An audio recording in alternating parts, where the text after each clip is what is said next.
This is the Brick and Banter Podcast. I'm Ethan Burke, real estate agent with Irongate Realtors, and today I have Jill Basler, professional organizer here in Dayton, Ohio. That's right. Name of the company Is Just Be Organized.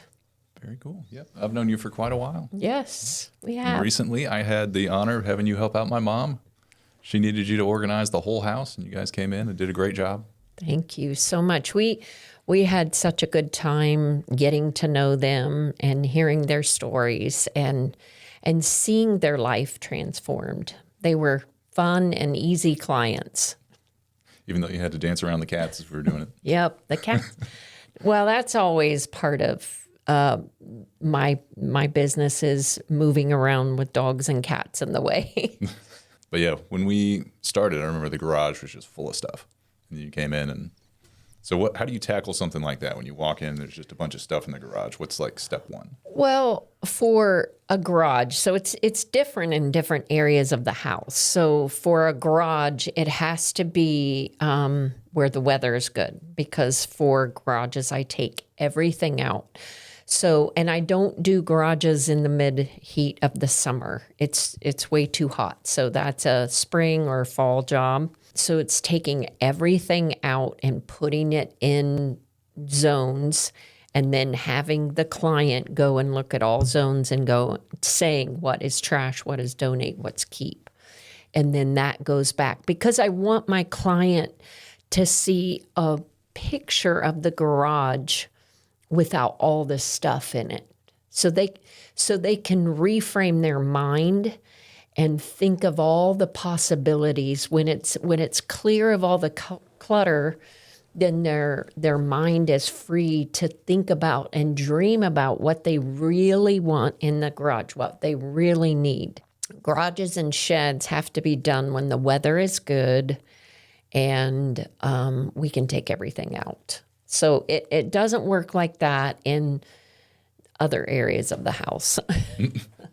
So it's a little different there where you tackle, let's say a kitchen, you're going to tackle one area. And for me, for kitchens, I like to do the kitchen all in one day. It is kitchens and basements and garages are big jobs where I like to have extra hands. So yeah, I imagine basements tend to be where people just store the clutter forever. Oh, I've been in some really bad basements. So, yes, they tend to, what I say is it goes down there to die. That's what a basement is for. You just totally, it's out of sight, out of mind. And you might as well, I wish there were no basements. We just tend to put those things down there that either we don't want to deal with or it's painful to deal with, or you just have too much stuff, a lot of excess in our American culture. And part of that problem is with now Amazon and everything delivering to your home now, it makes it so easy for people. I have some clients even now that have a shopping addiction. And it's so easy for them to sit in their couch in their pajamas at midnight and be shopping. Yep, I've definitely done that too. You don't realize how much stuff you're accumulating when you just pick up like one or two things here or there. Right. Until I remember I had to move and I was just looking at a truck full of stuff. When you have to move it, throwing it away becomes a lot easier. It makes a big difference, doesn't it? So I have a client now who loves jewelry. So one day I went to the house and she's like, oh my goodness, I've gotten in so much trouble with my husband. I've spent all this money on jewelry. She goes, but it's not expensive jewelry. So she began to tell me, I said, okay, let's add it up. So I get my calculator out. And she begins to tell me all the prices. Oh, it's $8, $12, $20 here, $15 there. She spent $2,500 in a matter of 2 weeks on jewelry because it wasn't expensive. Yeah, well, that adds up. And she was shocked. Her mouth dropped when I told her how much she had spent. Yeah, I've had to watch myself doing that because every once in a while I just get bored and there's nothing to do. You're like, hey, I'll just browse on Amazon just to kill some time. You're like, ooh, I need that. So I just quit doing that completely. I'll browse on something else because I always find something. Yes. So I love Hobby Lobby. And so being in this business, I see how easy it is to buy things we don't need and use. You don't know how many packages I've taken to Goodwill or to a thrift store. People who are like, I really don't like this or want it. For myself, my weakness is Hobby Lobby. And there are times when, I'll be driving by and think, I don't have the strength. So I'm not going to go in there. And I don't, because I don't have the strength that day to say no. Do you have a bunch of stuff from Hobby Lobby at your house that you just still have? No, not really. I mean, it has been a new, it's not a brand new store. So, but I have more and more stuff from there now. But I really try to think about how much time when I buy something, how many hours I have to work to buy that item and where I'm going to put it. And if I put it somewhere where something already is, what am I going to do with that item? Am I going to get rid of it? Or do I now need to buy a bin to put that item in? I now begin to think about things when I buy things, or think about the things I see in my clients' homes and the things I tell them. Like I try to practice what I preach when in my own home. My home is very organized. It could quickly get undone if I chose to, just buy the things I wanted at Hobby Lobby. Yeah, for sure. So, yeah. It's an easy path to go down. I like what you said about looking at something that you're thinking about buying and saying, how many hours of work is that worth? Yeah. I've definitely had to do that too. And like, oh, that thing looks cool. Yeah. It's not worth that. And the other thing about the things we bring into our home, it requires our time. It requires energy. It requires money. It requires space. We don't think about all those things. Plus, when you're looking at things on your wall or around your room, what that clutter does, those items do to your eyes, and it's going into your eye gate is what we call it. And then your brain has to process all of the colors, all of the information, the dimensions. And if there's no clear space, your brain is always working. It's what we call overstimulated. We're all overstimulated by all the stuff we have. I'm really proud of people who get to the point where, like, for say your parents, when they were like, I'm done with living like this and I need something different. And I know I can't get it. So I need to hire somebody who's going to help me get this. And what I say to the clients is that this is an investment, just like you would invest in remodeling your home. You're investing in your peace of mind. You're investing in now a system in your home where before it was just helter-skelter.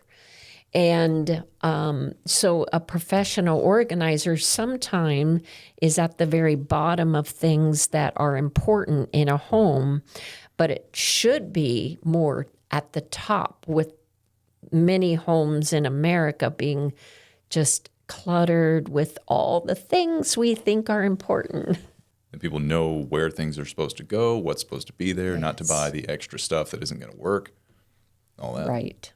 So what got you into this in the first place? So I've always been organized, even in school and throughout my life. Well, I'll start this. When I remember in elementary one time, we had these desks where you open the lid and you put everything in the desk. I have those. And I noticed that my desk was all organized. Everything was in order, and other kids' desks were just a mess. So I thought, I want to be like them. So I messed up my desk for a day. And that's all I could take. The next day I was like, nope, it's got to be in order. So that is the beginning of me. I grew up in a home where my mom, it was very clean, very organized. It could have been in a magazine. She was also a decorator.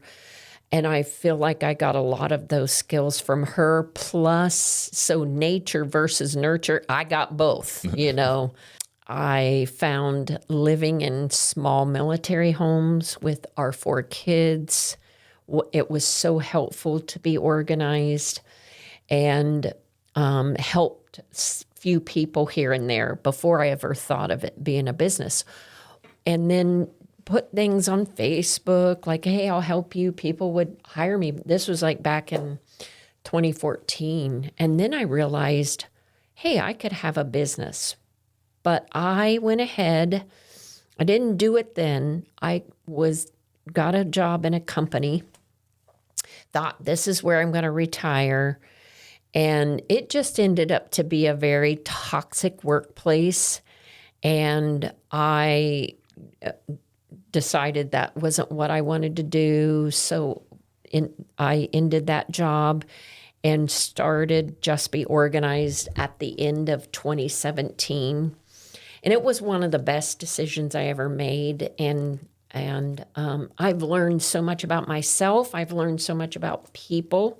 Running a business is very hard. That's more hard than organizing and working for people than running the business. That's a whole nother story. So yeah, so it was that decision to leave the corporate world and just be my own boss. That's cool. Do you have any employees? So I don't have W-2 employees. I have 1099s. I've throughout my career here in Just Be Organized, I've always had 1099s, many different 1099s that have really added to my work, also have helped me to become a better leader, helped me to be assertive and leading people, training people, telling people, communicating what I want, what our values are. That has been a whole journey. How many 1099 employees do you have? Well, right now I only have 2. Okay.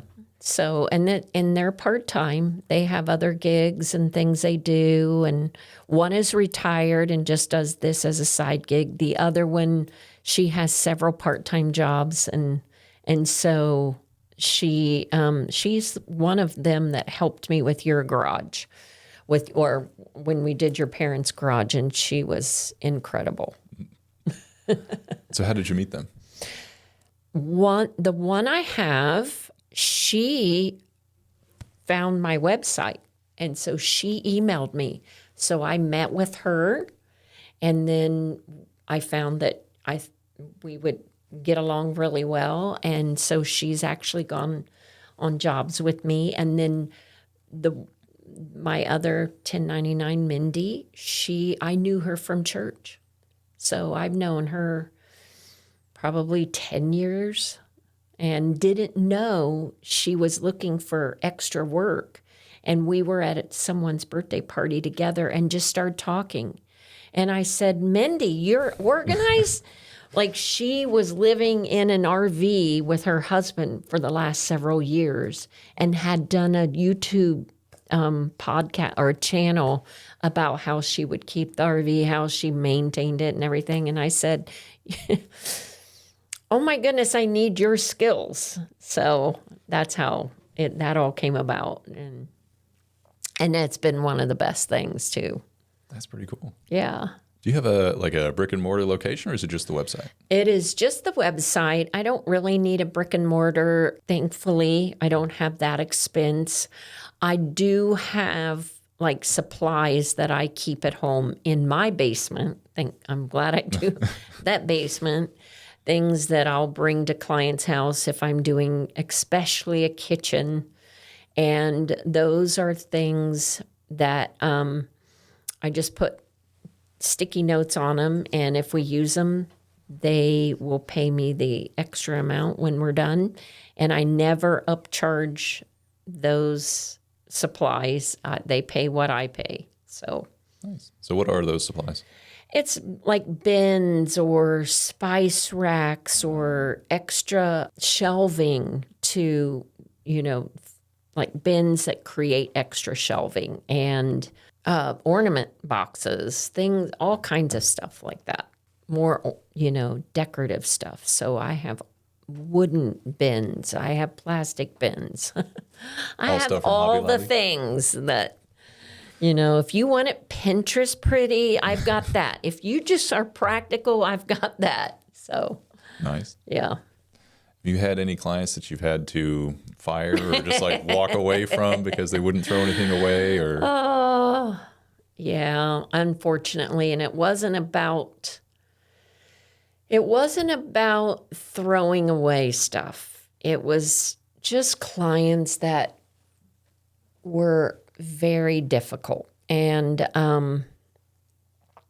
that's hard to do. And I had one just very disrespectful and didn't want to listen to me, and I thought, well, I'm wasting my time. So, yeah. But we left on good terms.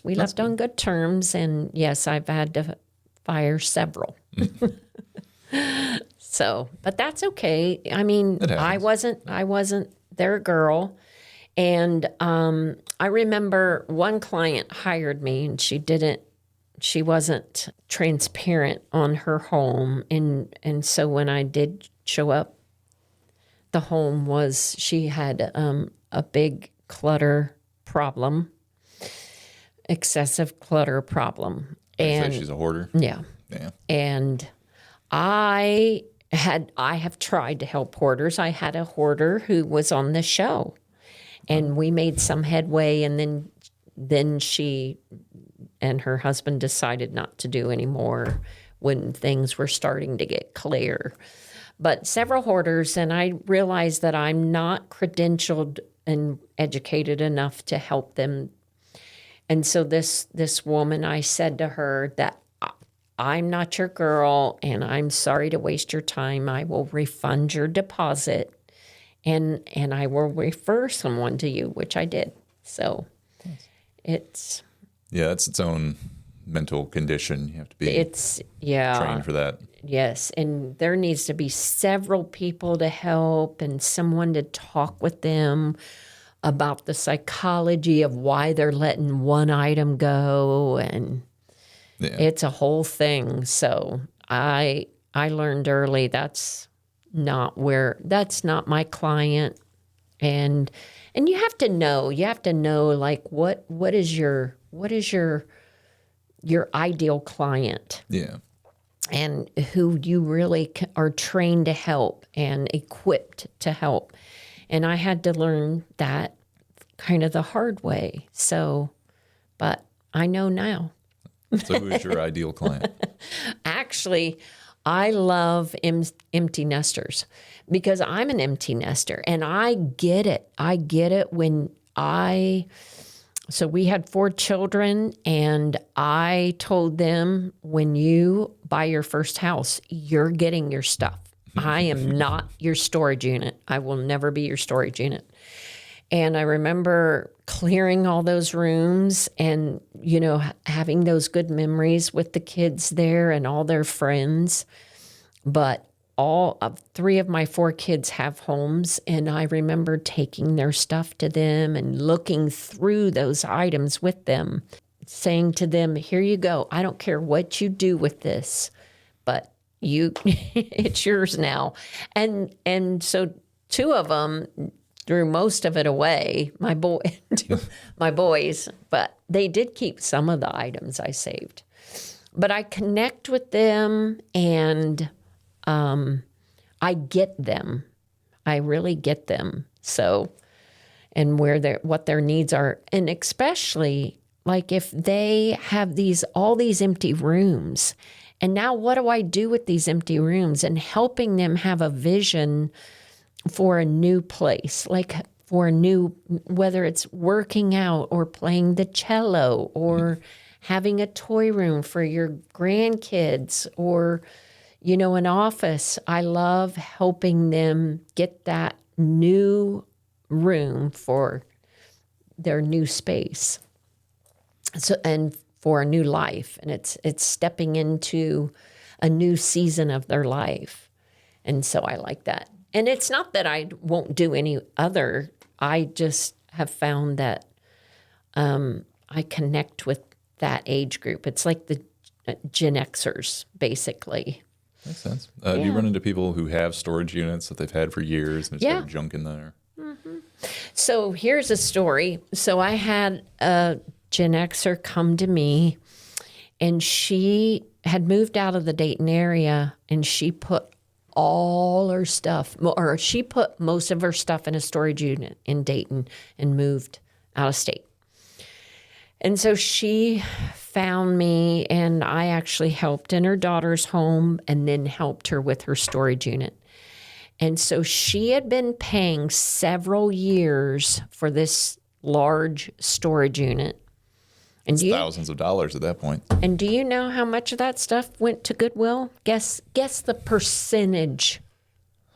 What was it, like 60, 70%?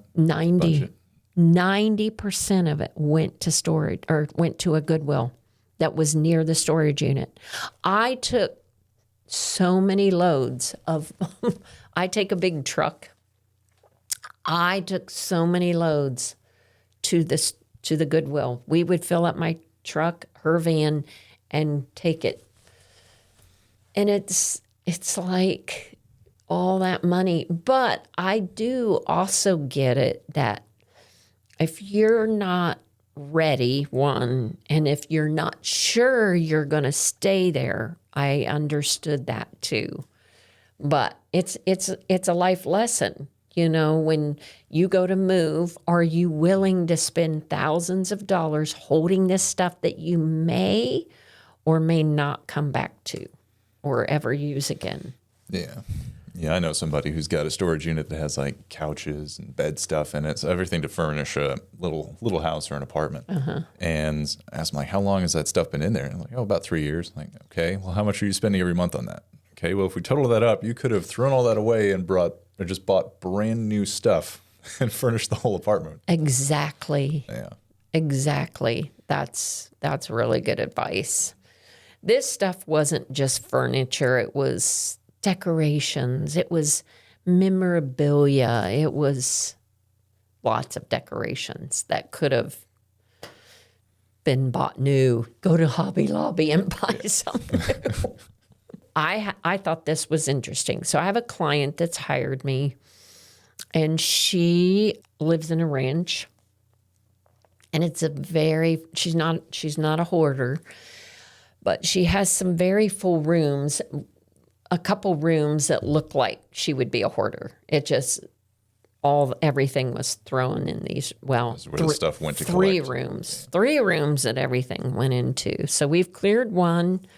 I'm working on the second one, and she told me that actually she has a spending habit, has always had this financial issue in her life, made good money in her profession, was single, no children. And so she had a good income. She just didn't spend her money well and didn't know how to spend her money well. Well, now that she has, she's not working now, and she has received an inheritance, and she said that is what has helped her to hold back her spending, because she she doesn't want her money to go away. She wants to be, she wants to have that nest egg. I thought that was really interesting. So I said to her, it's not hiring me and doing this process. She said, really, it's knowing I have that money in the bank now.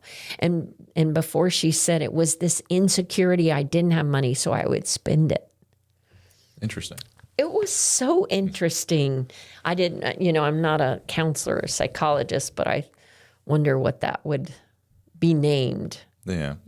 I mean, I've run into people who have kind of similar outlooks on things. I was talking to somebody about actually eventually investing in like a investment property or something. They're like, I don't know, I don't have money for that, but I've got a couple $100 to spend on this like costume for the Renaissance fair. Like, if you just put that into the savings, and along with all the other money you're wasting on the tiny stuff, eventually you could do all the stuff you actually want to do. Yeah. But they see these long-term big goals as like unobtainable. So instead of even attempting to, they just get all those tiny little quick hits. Right. Yeah. It was like the client that spent $2,500 on the jewelry, but it was all like the most it was $20. Yeah, So, exactly. Those little dopamine hits each Yes. time, they add up. It sure does. So a life lesson in just being content with what you have, you know? Yeah. We have to learn that, and that's good sometimes to remember that. That's an interesting part about like the human experience. They always want that next thing. As soon as they get it, like, awesome. All right, what's this next thing? Exactly. You know, who wants the status quo and just routine, but it's fun to spend money and go see new things and have new things, and then those new things wear out. Yeah. And then you're making payments on them. Yeah. That's something else that people don't really quite think about when they're spending $2,500 on like the jewelry. That could be a really nice trip with some great memories to a place you've never been before. Exactly. And instead it's a pile of jewelry you probably won't wear. Exactly. And so with that client, with my experience with that client, I realize if the cost of anything to fix the house or anything is really high, they won't spend it, but they'll spend money if it's a lower cost. Yeah. And so it's not always best, the low cost things. You know, sometimes you have to spend money on your plumbing or your electricity or replacing your carpet. It's a value. It's an investment into your home. You want to invest into your home. And like you as a realtor, you've probably seen so many houses where people have had for 30 years and never replaced the carpet or the countertops or cabinets. Yep. And they're like, I spent all this money on the house. I should get X amount of dollars. But it's like, it's not updated. Somebody's going to have to come in here and literally gut it. Yep. Yeah, people never quite get that. Or then if they do upgrade it, they're like, oh, well, now my house, let's say I spent $20,000 fixing everything. Well, now it's worth $20,000 to $30,000 more than when I started. Like, not necessarily. Yeah. Yeah. It definitely can set you apart from the competition having nicer stuff. But Yeah. the house still has to have a kitchen. Yes. That's the thing. So how much does it cost to have you come in and organize? Or is it dependent on the job? So I don't charge by the hour. I actually charge by the package. And I started that a few years ago. And the reason is I want to be able to complete the room. One of my strengths is that I'm a finisher. And I don't want to just... And the other thing, I'm not going to move the items from this side of the room to that side of the room. So, you know, if you're not willing to let go of things, it's a waste of time. Yeah. So when people contact me, I have packages on my website, and the packages explain how many hours you're going to get, the name. I have a boat name because my logo is a life preserver. And so they're all boats. And so the bigger the boat, the bigger the package. And you get more benefits with those packages. And also it'll say how many rooms potentially that you can have. Now, of course, it always depends on the person's ability, the client's ability to make decisions when we are looking at an item. If it's going to take you 5 minutes, and I've had this where the client is literally looking at the item for 5 minutes, and it's going to take a long time in those recommended rooms that for each package are going to not happen. It's not going to happen that way. Yeah. So decision making and how full the room is as well. will kind of, make or break my room recommendation. How many rooms will be done on the package. So you're not going to have any additional costs or hidden fees or anything like that. The only additional cost would be your supplies. If you would need a shelf or you need bins. And I love bins because they keep things organized, or containers with lids, things like that. It helps keep your items safe, cleaner, protected, and then organized together. So, especially if they're plastic bins. Like I know there's a bunch of those in the garage now, because if you need something, you actually hold up the bin and look at it. You don't have to dig through everything. Exactly. That is nice. Exactly. So those packages, though, are on my website, though, the 3 of them. It is called Just Be Organized. JustBeOrganized.com? Nice. Yes. Mm-hmm. Very cool. So how come the boat theme?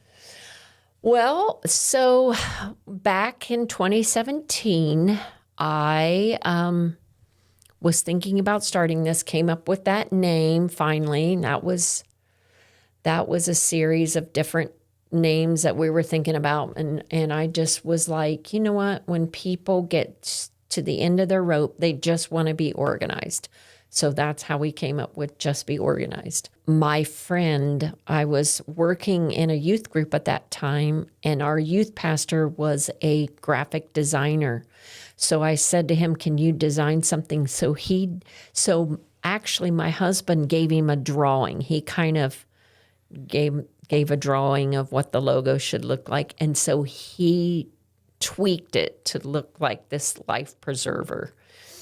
And I thought that's perfect because, many people are drowning in clutter. They're just drowning. And I wanted to be able to be the one to throw that life preserver.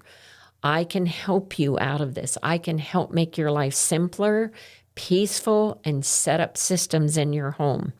The life preserver was born and we just ran with it. And then my father-in-law was in the Navy, retired Navy for 20 years. And so he helped me come up with the boat names, because I was saying to him, I want, this is my package. What's a little boat? So he named all these different boats for me. And so I have to give him credit for that. That's cool. Yeah, it was cool.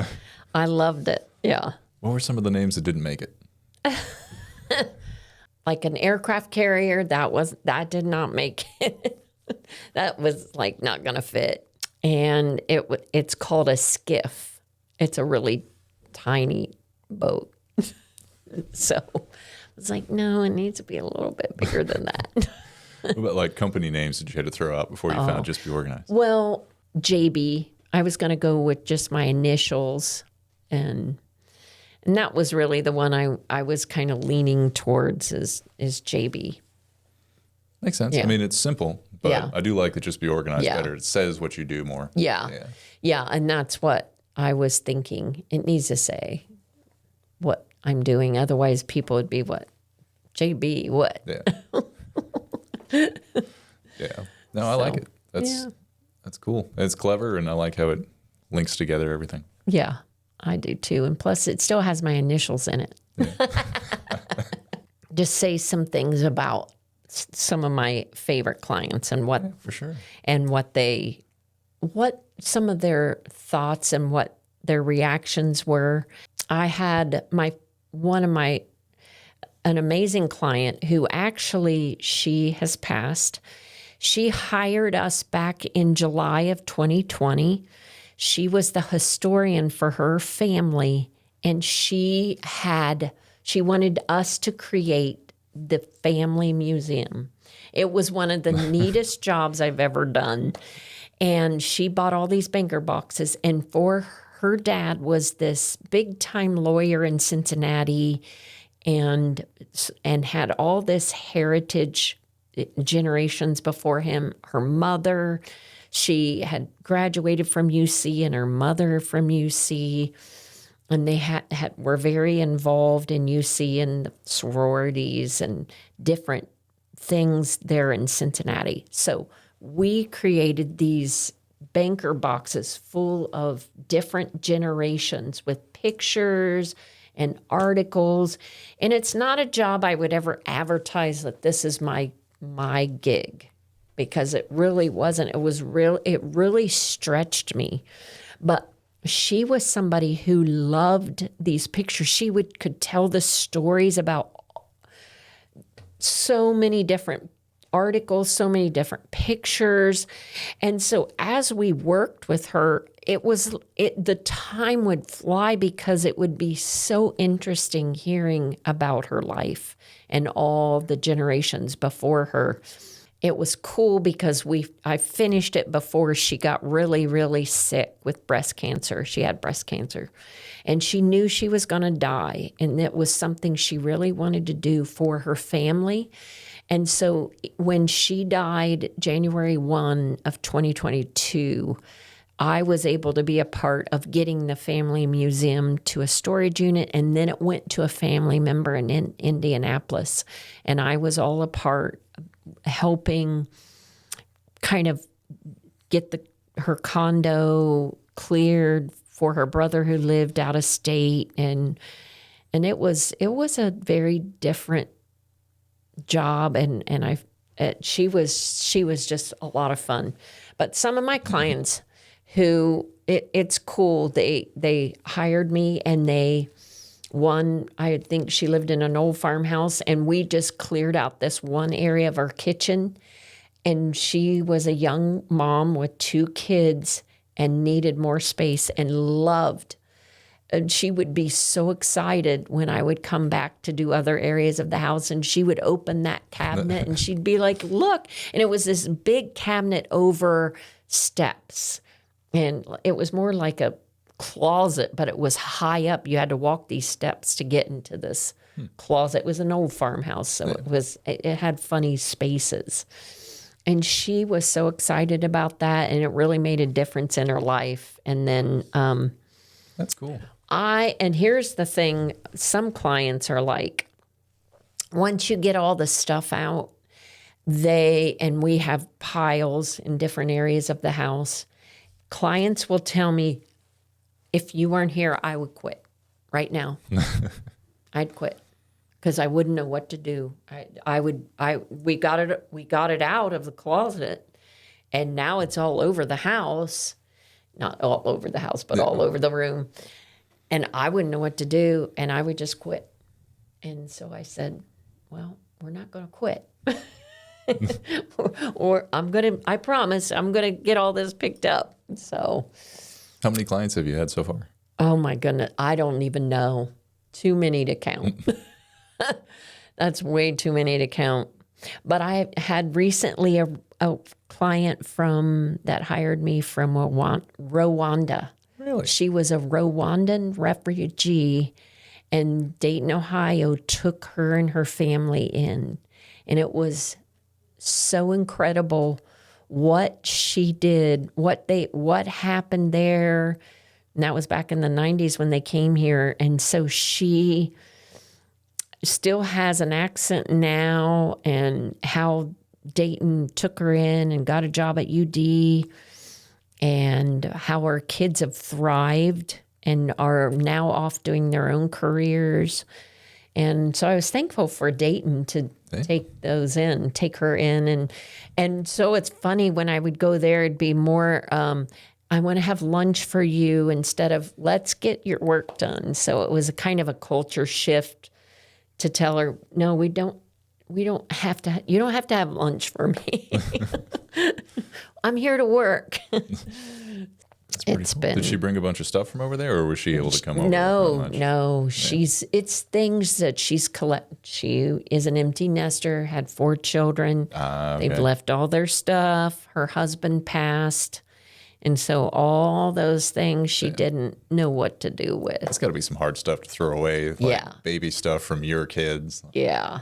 And then I had a client who had a lot of things in her home as well. And we took it to Goodwill, And so her car was full, my truck was full. And when we got out, she's like, oh my goodness. When they took it all in and we're getting ready to get in our car, she said, I feel so much lighter. I can't even believe how I feel.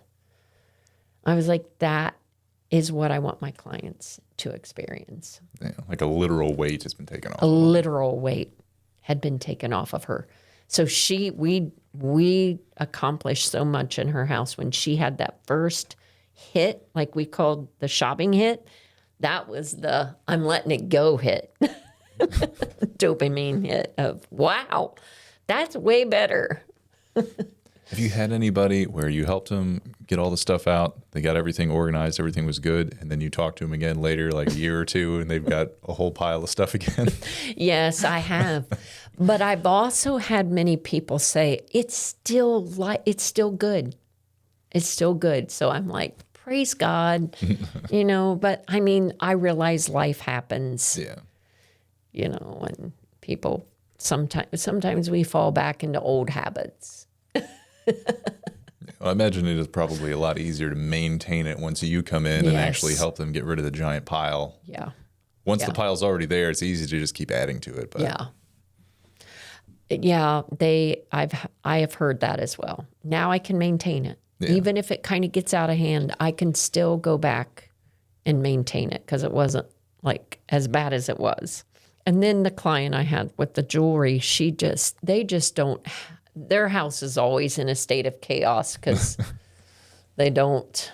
Some people, that's just their natural resting state. They're just don't have the ability or discipline to do it. So I've known people, I think a lot of it is like upbringing as well. Like if they grew up in an environment of just nonstop chaos, if they're in an environment where there's calm, it kind of drives them crazy and they create chaos, whether they know they're doing it or not. Right. And with that client, her and her husband both, she grew up in a home where they always had a house cleaner and she never had to do anything. Her husband's mother always did everything, so he never had to do anything. So when they came together, it was almost like they're handicapped because they don't know how to do laundry and keep things up and do the dishes and just the basic things they don't do well, let alone keeping things organized. Yeah. Somebody specifically I remember who they couldn't clean like one thing. They couldn't compartmentalize it out. It's like, oh, I'll just do the laundry today. They're like, no, I'm just going to let it build up until the whole house is destroyed, and then I will spend like a full day cleaning the entire house and getting it good, and then I'll let it get destroyed again. That was the only way they would do it. It was some kind of OCD thing. It was very weird. But it's very interesting, some of the things I've run into. Oh, I bet. And I've had to just act like I see it all the time and I'm a professional. Sounds like one item in particular popped in your mind when you said that. Yep.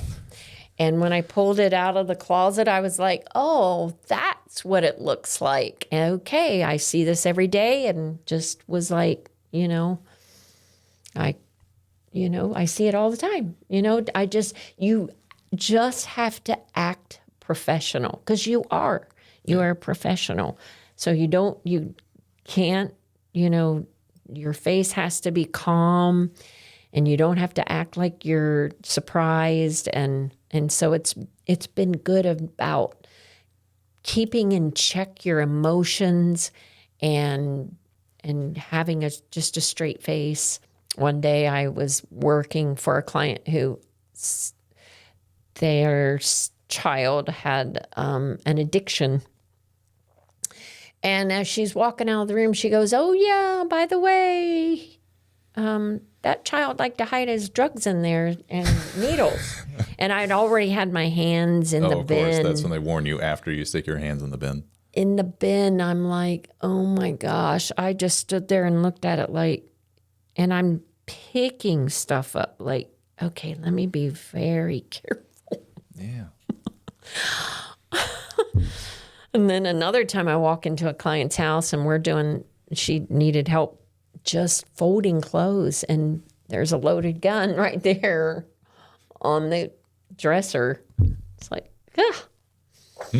things that I have to now put in the contract. Could you put your loaded gun away? Put the guns and needle drugs away. Were there any needles in the box or no? Nope, didn't Okay, find good. anything. I'm glad I didn't want to, accidentally touch one of those. I mean, because it was Yeah, that's a scary thing. opioid. Like, that could not be good. Yeah, not even just the drugs. You know who's used that needle, what they have. Yeah, exactly. That's So, scary. yeah, that kind of scared me more than the gun. I remember I was showing somebody, it was a rundown, I guess it was technically a duplex, but clearly they hadn't been paying any attention to the other side of the house at all. But we're looking in it, and we go upstairs, and all these, like, trying to think of how to describe them.